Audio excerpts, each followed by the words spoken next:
Hello again to my latest Facebook update. You'll have to forgive my voice. I'm recovering from the royal flu.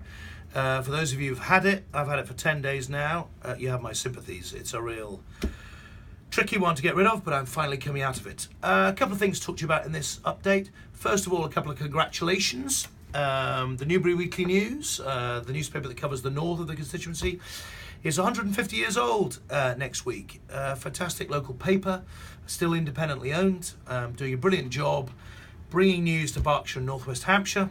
So well done to all of them for lasting this long. I think the editor's changed a couple of times, 150 years, but still good for them. And also to the Andover Advertiser, who I think this week are launching a Keep It Andover campaign.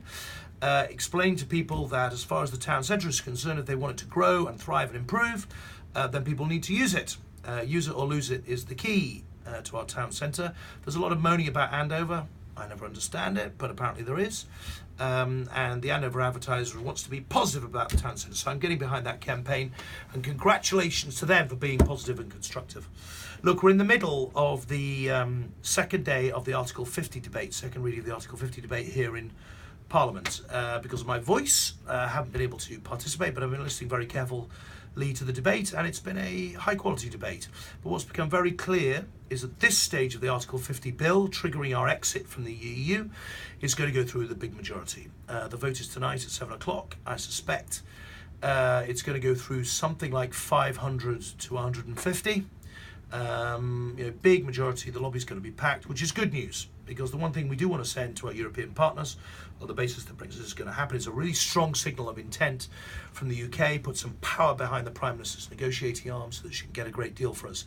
Next week, though, is the second stage, what they call committee stage of the bill, and that will be more tricky. There are over 150 amendments have been put down by the SNP, some by Labour, some by the Liberal Democrats, although they were very absent from the debate last night. They haven't really participated at all. Those are all sorts of different amendments around trying to box in the Prime Minister, make a point about Brexit. There's all sorts of strange stuff in there. So we'll see how that goes on next week. There's going to be a bit of guerrilla politics in the chamber next week to make sure the bill gets through unmolested. After that, come back to the House, will be third reading. I'm pretty confident it will go through unmolested. Then it goes off to the House of Lords, where we've got to push it through an unelected House. Having spoken to a couple of members of that House, I think it's more than likely to go through unmolested there too, largely because with a vote of the people and a vote of the democratically elected House, very hard for an undemocratic House of largely appointed people to overturn that double lock decision.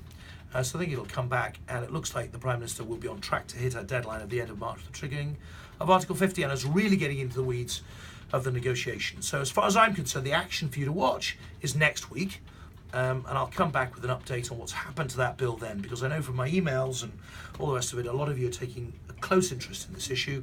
And just to be clear, from my point of view, I will be voting to trigger Article 50 and support the Prime Minister in her negotiations. See you next week.